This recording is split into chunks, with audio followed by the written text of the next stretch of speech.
The reason we're doing this is we've got a long-term structural deficiency in the way that we fund transportation because of our strong reliance on the gasoline tax. And it is a math problem. And the math problem is simply this, that the gas tax is going like this, and the cost of asphalt and the demand for roads is going like that.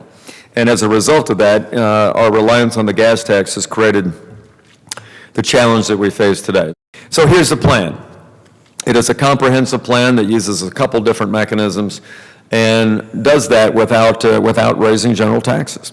First, it eliminates the 17.5 cents per gallon gas tax and replaces it with an increase from 5% or 5 cents to 5.8 cents on the sales tax, which is essentially a revenue neutral conversion in real tax dollars in year one.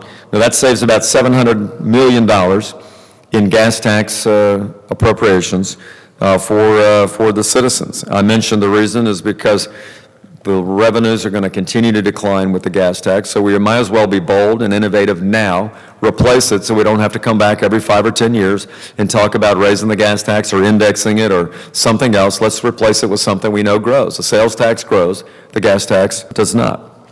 Now doing this will also maintain the current tax on diesel fuel because that is used almost exclusively by trucks. In fact, it's about 70% out-of-state trucks that pay the diesel tax in Virginia. So we're maintaining that. And as you know, the heavy trucks are responsible for a very large portion, 68% of all the maintenance needs on Virginia roads. So we've maintained that. The sales tax going from 5 to 5.8% will create a growth revenue measure that'll generate hundreds of millions of dollars of additional money over the next 5 years. At 5.8%, the sales tax will still be lower than any neighboring state, so we will not have to worry about any neighboring state or any Virginian going to a neighbor state to buy things. But we might find that a lot of people from places like Maryland might actually come to Virginia to buy gas and shop and patron your businesses, and that's probably a pretty good thing.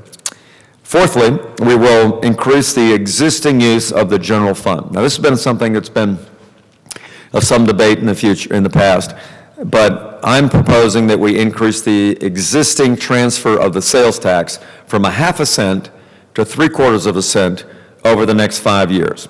That's about $50 million a year. I put the $49 million in the budget this year. It is doable, it is sustainable, it is affordable. Why do I say that? Because we've had an average of a $450 million budget surplus in Virginia over the last 3 years that I've been governor. We can certainly take 50 of that to put towards a core function of government, which is transportation, and do that over 5 years so that we can generate some real new money for transportation. It's important. It's as important as healthcare or education. It's a core function, and we can invest in that. Fifth, is we're recommending a slight increase in various user fees that are currently dedicated to transportation, $15 increase in the registration fee. Now that money on the registration fee already goes to VDOT, already goes to DMV, and so it's already tagged as a user fee for transportation. It seems prudent to increase that by $15. That'll still keep us about in the middle of the pack of what registration fees are nationally. We've also recommended a fee of $100 for alternative fuel vehicles. And the reason for that is alternative fuel vehicles, even if we phase out the state gas tax, still do not pay the 18.5 cent federal gas tax. And so just as a matter of equity, to be sure that those who use the roads the same as a gasoline-powered vehicle would pay their share. Finally, we've recommended that some new federal legislation that we anticipate passing this year that will allow Virginia a new way of collecting the existing use tax that is not collected very well at all, because most people don't know they're supposed to report that on their state income tax return, that this will allow those use taxes to be collected at the point of sale, and the federal law that we anticipate being passed will permit us to do that. Additionally, we're going to have some qualitative changes in VDOT with some more VDOT reform. Secretary's done a great job on that already, but we're having more we will recommend.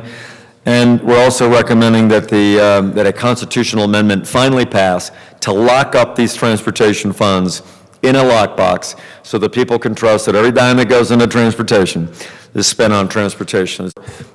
I think the concluding statement would be that not only is this the time for action, but the reason it's a time for action is that this has really come down to a jobs and economic development and quality of life issue. We were dropped from first to third in the CNBC rankings for business in the country because of our transportation infrastructure problems. That's what they said was the top reason. I don't know about you, but I like Virginia being number one. Now, we're 1, 2, or 3 in every major poll, and that's good because they've got a great place to do business, but it is going to erode our ability to compete internationally without a sustainable transportation infrastructure. Secondly, is several surveys have come out and said something that you all already know, and that is this is the most congested place in the country, Northern Virginia, D.C. metro area. That's unacceptable. We are not going to continue to sustain a quality of life where, and I know your realtors know this, where you're going to be able to sell a house and be able to guarantee people a reasonable commute if they spend 3 or 4 hours a day in traffic as opposed to time with their daughter for ballet recital or their son for homework. I mean, it really gets down to a quality of life issue. And the only way to address that is to be able to build our infrastructure, our rail, our transit, and other modalities so that we can get people and goods moving faster. So it's important. I think this is the year. I will say the good news is we have crossed the hurdle in Richmond where most people believe that there's a real problem and it can only be addressed with additional resources and that it's got to be creative and bold and that this is the time to do it.